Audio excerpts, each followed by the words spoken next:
things are mine. If you are hearing this, you are the resistance, and you are not alone. There are pockets of atoms spread throughout the planet. We are going against the tactics that they use to pit us against each other will be exposed. We are not machines, we are human beings. Join the movement. This is the atom effect. Achieve things are mine. If you are hearing this, you are the resistance, and you are not alone.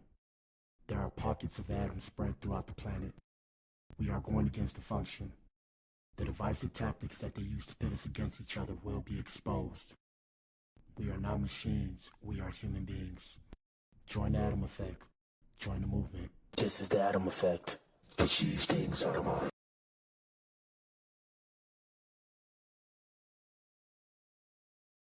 Don't never let anybody take your belief in yourself away from you because they hurting inside.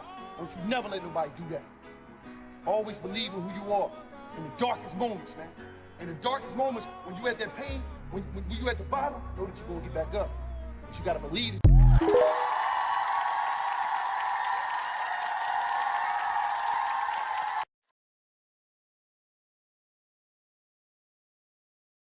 It took me 10 years to learn this, but I will teach it to you in 1 minute.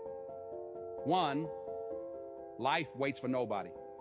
Get up every day and keep pushing through no matter what.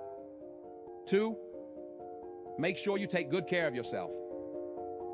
If something happens to you, the world will move on and you will fall behind.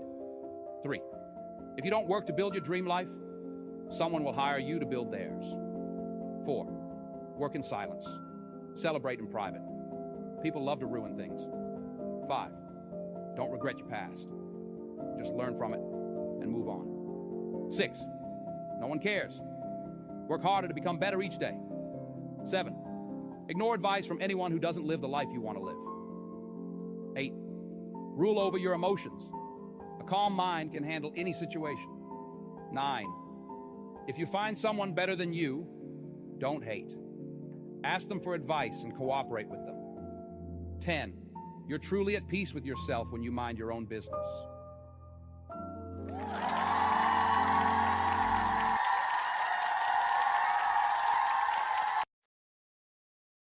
Shout out to you if you tuned in, man. If you tuned in, you are the core, you are the resistance. This is the Blac Pill podcast. Yes, sir. Man, I feel horrible right now, okay? Horrible. Last night was a rough night, but it's all good, man. We in here. Hopefully I don't throw up because I'm feeling it. I'm feeling it, come on. But we got a good show for you guys today, man. Sean Diddy Combs' trial begins with opening statements. Ninja's about to get crazy out here. It's about to get crazy out here. Let's play that one more time. It's about to get crazy out here. Let me pull myself up, man. Where we at? Hopefully I start talking, I get over this feeling that I'm feeling. We in the building, man. Barely made it. I almost didn't make it, but you know the trial going on. I had to make it. I had to come in and say what's good. Shout out to everybody. Shout out to Gunther. I have a feeling I know who Gunther is, but shout out to Gunther Qe or Qe, whatever his name is. And yeah, you guys answer that poll in the chat, man. 1 second. Let me fix this issue right now. Here we go. Let me see. Is it good now? 1 second. I don't even know if the show's good. Are we good?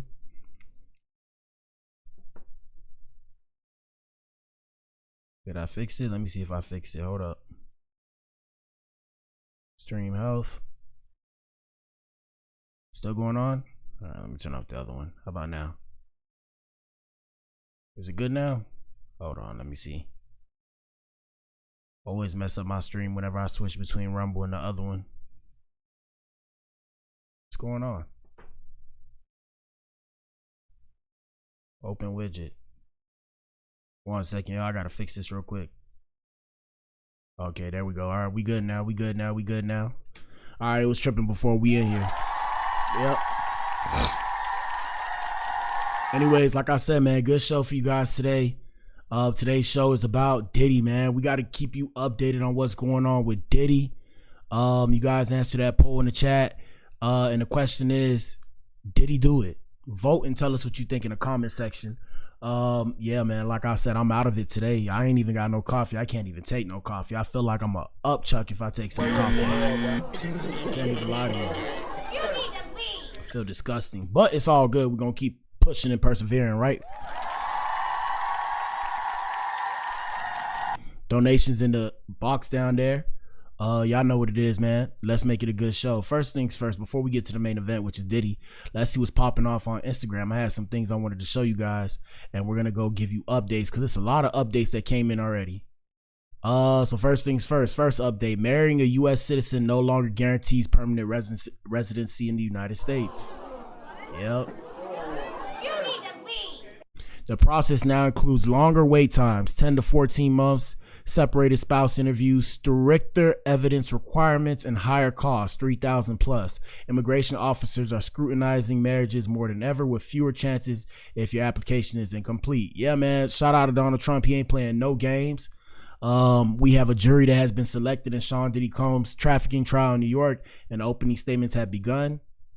And Diddy's family arrived at the federal court for his trials in New York, and this is his whole family. I guess the people that are close to him, his kids and everybody. Let's see what's going on. Let's see. We may as well just get to the main event because I feel disgusting right now. So we're gonna get to the main event. Y'all answer that poll in the comment section. Let's see. So Assistant U.S. Attorney Emily Johnson pointed at Diddy as she stood before the jury. She said he was larger than life to the public, but there was another side to them, a side that ran a criminal enterprise. Assistant U.S. Attorney Johnson told jurors about a night when Combs allegedly kidnapped an employee and threatened one-time girlfriend Cassie, a key witness in the trial, that if she defied him again, he would release tapes of her engaging in intercourse with a male escort, tapes that the prosecutor called souvenirs of the most humiliating nights of her life. That was just the tip of the iceberg, Johnson said, telling jurors that Cassie was far from the only woman that Combs beat and sexually exploited. The charges against Diddy include 1 count of racketeering conspiracy, 2 counts of trafficking by force, fraud, or coercion, and 2 counts of transportation to engage in some institutions. He has pleaded not guilty. The alleged offenses span from about 2004 to about 2024. 2 of the counts were added a month before trial. For 20 years, the defendant, with help of his trusted inner circle, committed crime after crime. That's why we are here today. This is what this case is about, Attorney Johnson said, telling jurors that Cassie was far from the only woman who stuff happened to. Prosecutors say central to Combs. What? Hold up. But what the hell, boy? It says prosecutors say central to Combs, I guess what they're trying to say, there were highly orchestrated parties that he called freak-offs, wild king nights, or hotel nights. Combs' company paid for the parties, held in hotel rooms across the United States and overseas, and his employees staged the rooms with his preferred lighting, extra linens, and lubricant. Johnson went on to state that Combs compelled women, including Cassie, to take some paraphernalia and engage in activities with male escorts while he gratified himself and sometimes recorded them. Her livelihood depended on keeping him happy. Combs sat stone-faced looking towards Assistant U.S. Attorney Johnson and the jury as the prosecutor described what she said was a pattern of violence, abuse, and blackmail. Combs would beat Cassie over the smallest slights, such as leaving a freak-off without his permission or taking too long in the bathroom, Johnson said. And he threatened to ruin Cassie's singing career by releasing to the public videos of her engaging in acts with the male escorts. Let's see what else. Prosecutors describes the cover-up that followed Cassie's hotel hallway beating, telling jurors a security guard was given a brown paper bag full of $100K in cash. Ninja.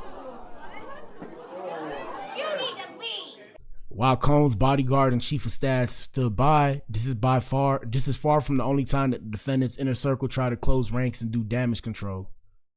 Johnson introduced another attack on a woman. Like with Cassie, the defendant's violence had gotten him what he wanted. Jane, which is a pseudonym for Jane Doe, confronted him last year about enduring years of freak-offs in dark hotel rooms while he took other paramours on date nights and trips around the globe. She said Combs punched her in the face, kicked her while she was curled up on the ground, dragged her by her hair, and slapped her so hard she fell over. Then he demanded that she call an escort, cover up her black eye, and ingest some stuff. Ninja. The prosecution finished its opening statement by warning jurors they'll see violence for themselves. She said they'll see videos of Cassie and Jane as they pretend they enjoy themselves during freak-offs, and they will see Combs brutally beating Cassie during a freak-off at a LA hotel. Ninja. Woo. Yeah, bro. Yeah, they throwing this ninja under the jail, bro.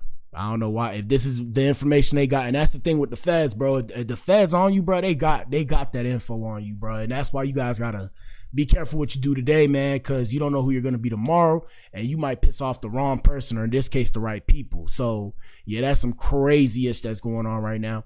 But another thing I wanted to tell you guys too that was interesting about the case is they ended up removing 7 black jurors from the case, which is insane, because that's not fair.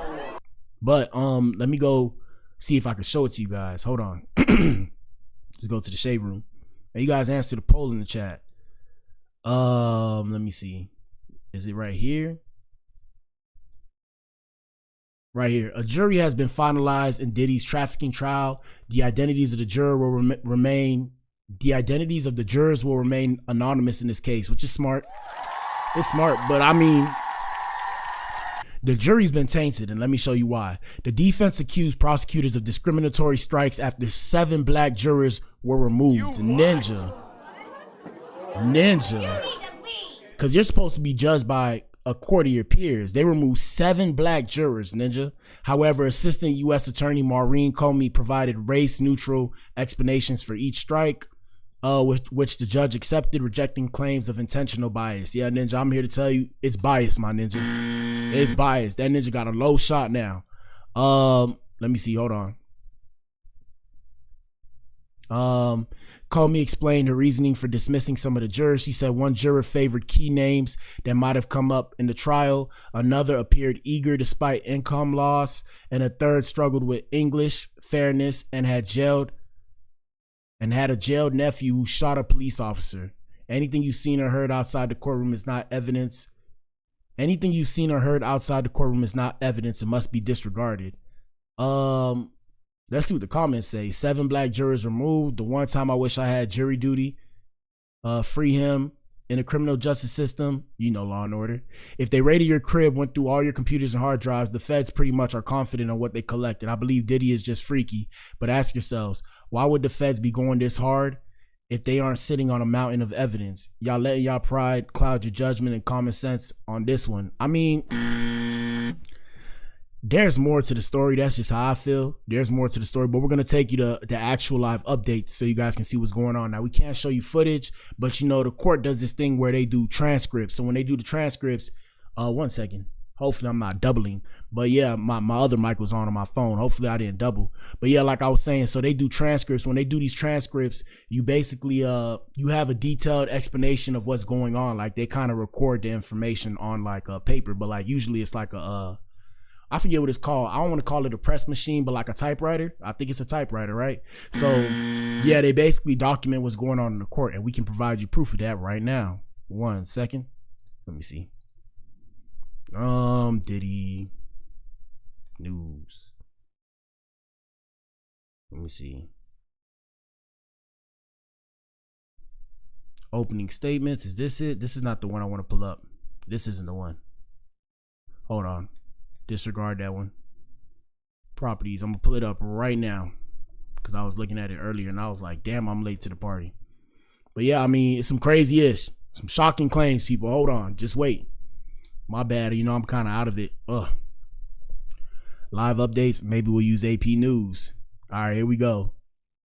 Yep, this is the one. So let me go way back. Let's go way back.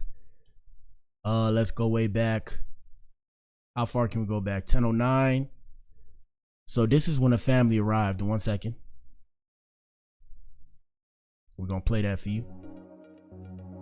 No free promo on my page. Here we go. All right, so this is when the family arrived. Hopefully you guys can hear it.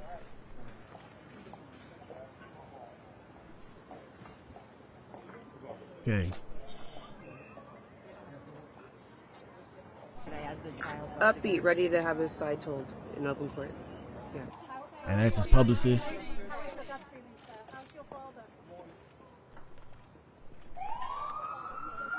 There's his son and his daughters.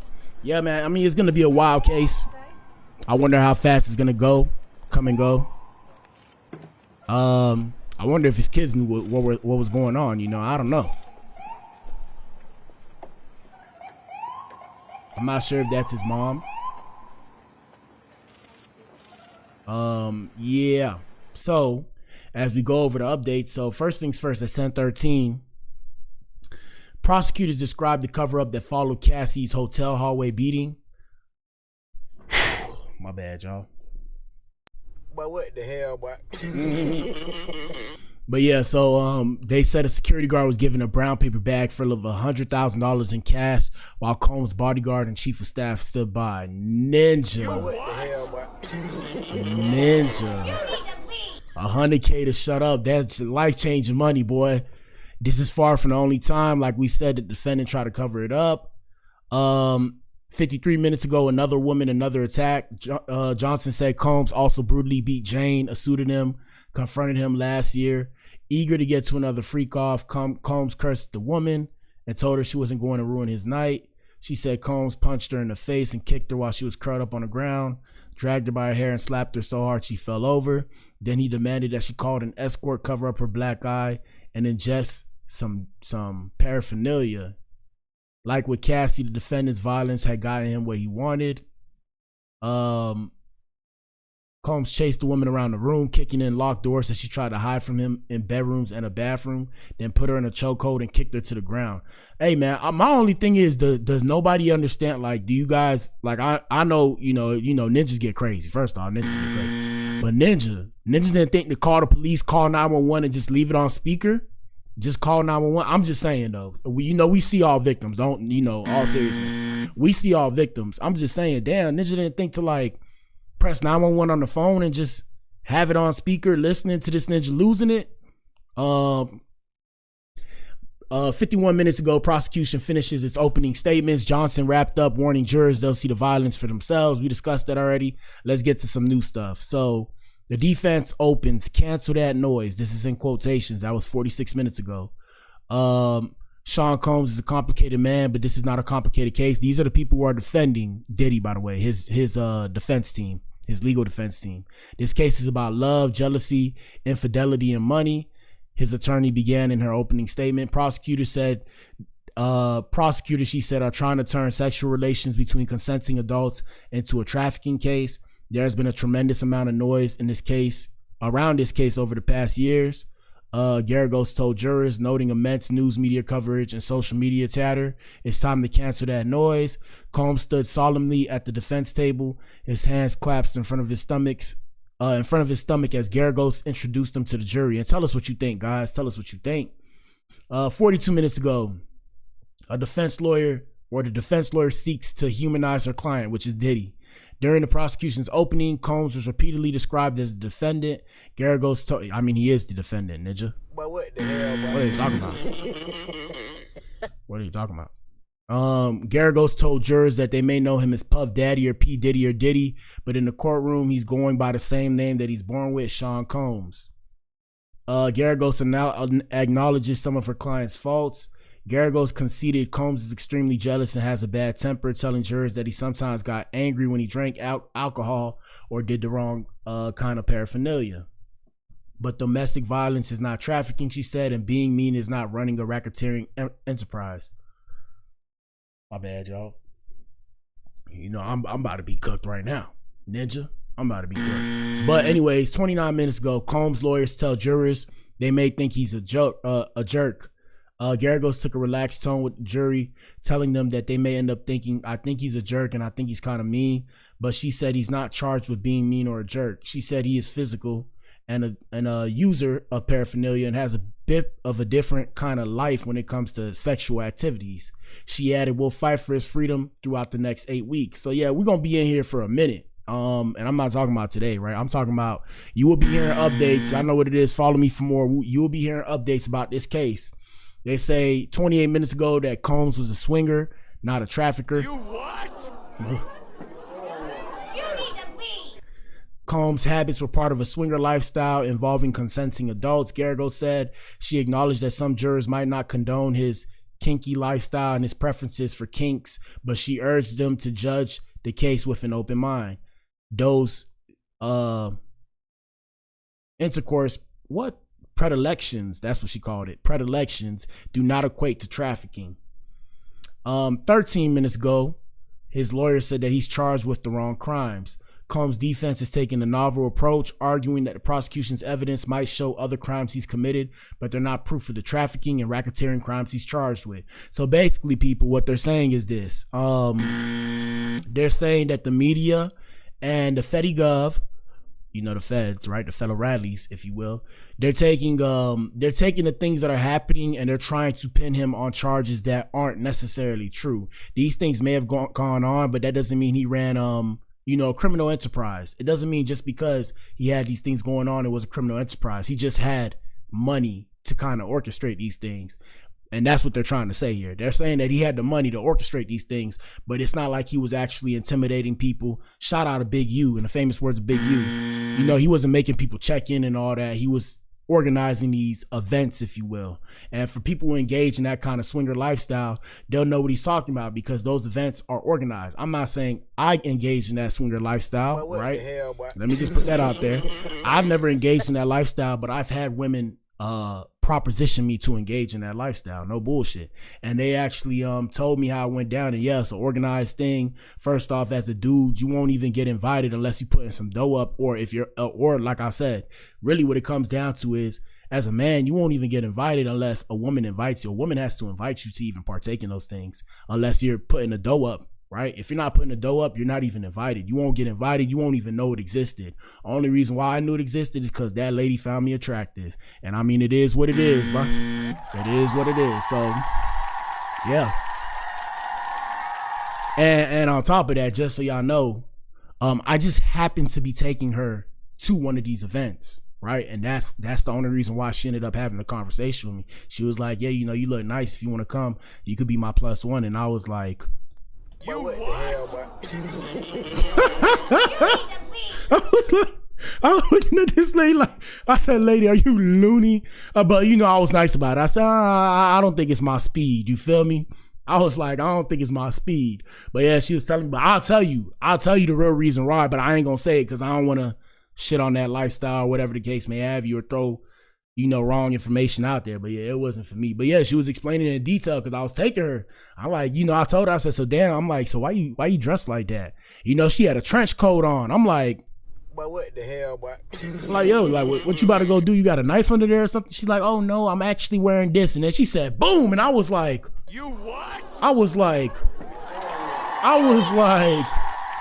but yeah, so look, right? All jokes aside, yeah. So she was telling me how it goes down. And I've discussed this before on the podcast. She was telling me how certain people got certain women have certain anklets that they wear or bracelets that they wear, little key indicators to let you know certain things. Like, for example, shout out to the alphabet boys and girls at LGBTQIA+, right?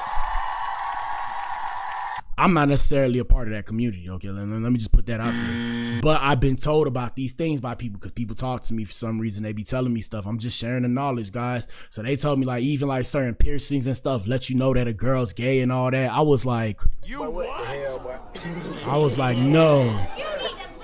I was like, no. And they were like, yeah. I'm like, for real? They're like, yeah, that's how we can tell. I'm like, yo, certain bracelets, beads, anklet bracelets, all that, and they pay attention to that kind of stuff, and that's how they communicate with each other. So it's not too in your face with it. It's kind of on the low ski with it. So yeah, I mean, if he was engaging in that lifestyle, they can't really be mad at him if he spent his money to organize these events. And my whole other thing too is, especially if people wanted to participate, because I don't think he had a gun to anybody's head, but I guess they're trying to take this case and, spin it in a way where it's like, he had a gun to people's head and said, hey, you have to do this or else. And that could be with his main girls. I don't know. It's just, I don't know. Me personally, right? I don't know how you can partake in that lifestyle and be jealous. It's kind of what's the correct term? It's kind of a contradiction. It's very contradictory, right? That makes no sense. You cannot be a jealous man and participate in the swinger lifestyle. And I'm pretty sure the defense or the people trying to sue Diddy and put Diddy away, I'm pretty sure they're going to bring that up because it does not correlate that you're sharing people, but you're jealous. That's a recipe for a disaster, okay? So anyways, like I said, Combs' defense is taking a novel approach. 1 second. Here we go. Arguing that the prosecution's evidence might show other crimes he's committed, but they're not proof of trafficking and racketeering, which is the crimes he's been charged with. Garagos concluded that Combs' violent outbursts might have warranted domestic violence charges. She condemned Combs' actions in a now infamous security camera recording of him beating up then girlfriend Cassie in a Los Angeles hotel in 2016. And guys, look, gentlemen, ladies, just so y'all know, if they coming for your ass, bro, they gonna come for your ass. Okay, look, so what year is it? We're in 2025. That was 9 years ago, my ninja. He's dealing with something that he did 9 years ago, my ninja. So yeah, be very mindful what you do, people. Be very mindful what you do.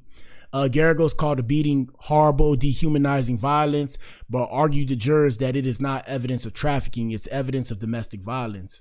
And it's crazy because those of you who don't know, Garagos is actually a woman. Garagos is a woman, a white woman at that, which is even more insane. But what the hell? A white woman defending Diddy.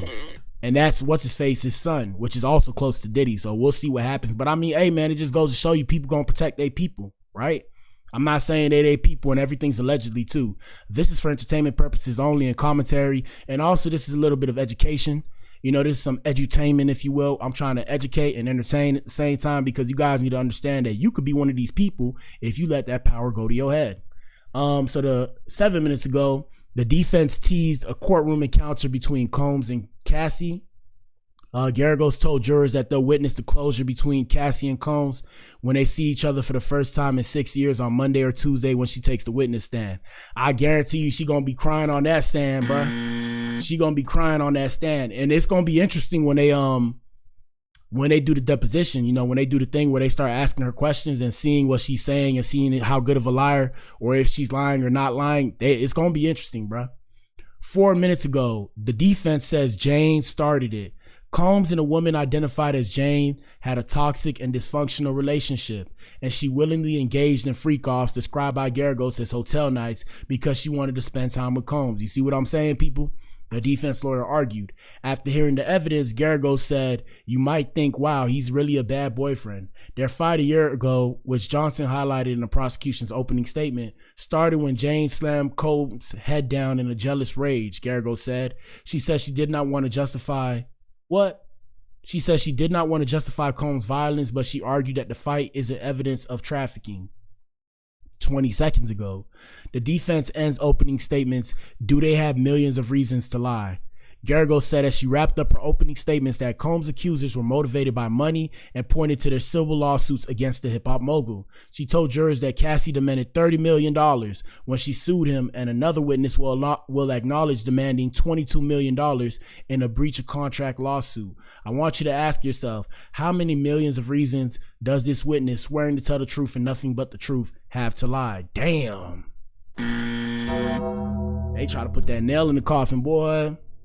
Hit it again. Damn. They try to put that nail in the coffin. And I mean, yeah, they all do have reasons to lie, boy. They want that money, boy. Because I'm telling you, they stayed for that money, boy. So now, because they got to leave, they want that money. They stayed for the money and they want to leave with some money. Combs' ex-girlfriend is among the witnesses to testify 23 seconds ago. The first witnesses at Sean Diddy Combs' trial are set to testify after an hour-long break. The case kicked off Monday with opening statements from the prosecutor and a defense lawyer. Hold on. Among the witnesses expected to testify Monday, Combs' ex-girlfriend Cassie and a security guard at the Los Angeles hotel where Combs was captured on security video violently assaulting Cassie in a hallway in 2016. Let me see. And that's pretty much what's going on right now. Let's see what this video is saying.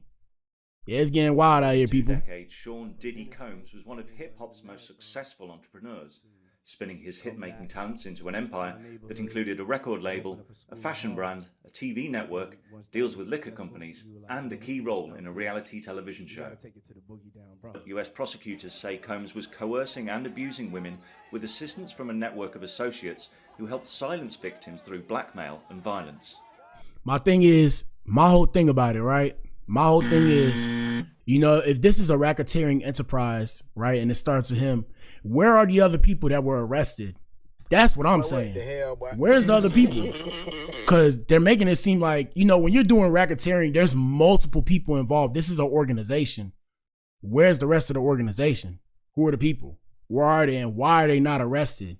That's where I'm confused. Is it just me? I don't know. Let me see. Oh shit, I hit the wrong one. Uh-oh. I hit the wrong one. We're gonna have to But what the hell, boy? My fault. But yeah, it's like I said, man, what it comes down to is, if this is a criminal organization, where's the rest of the people who are supposed to be indicted and arrested? It's supposed to, it's supposed to be multiple people as far as I know, because it doesn't just start with one person. For example, and another thing too, not even for example, what about, what's his name? Well, I mean, he's dead now. Jeffrey Epstein, Ninja. I said it, Ninja. What about that Ninja Jeffrey? Where's all this stuff? Where are all the people? Ninja, everybody hiding in plain sight. Ninja, I don't know what to believe, bro. I don't know what to believe. What I do know is this, man. This is gonna be crazy. I want to sit here and wait, and I want you guys to tell us what you think. I would sit here and wait for these updates, but it's kind of a bit extreme, and they're gonna take an hour break, and that was 23 seconds ago. I would come back here in an hour. I don't know if I'm going to. I might just be back here tonight and give you guys an update. Past that, man, we did a short show today, man, because I'm trying not to throw up in y'all face, okay? I feel sick. But what the hell, boy? I'm woozy. But yeah, man, main thing is this, man. Be careful what you do today, because you don't know who you're going to be tomorrow. That's it for the morning show. We'll be back in here later. If I come back in an hour just to keep you guys updated, hey, I might do it. If it's some wild stuff that they come out with, I got to come do it. So y'all might see me in an hour. Anyways, shout out to you if you tuned in, man. If you tuned in, it's the boy BA. Deuces. Yes, sir.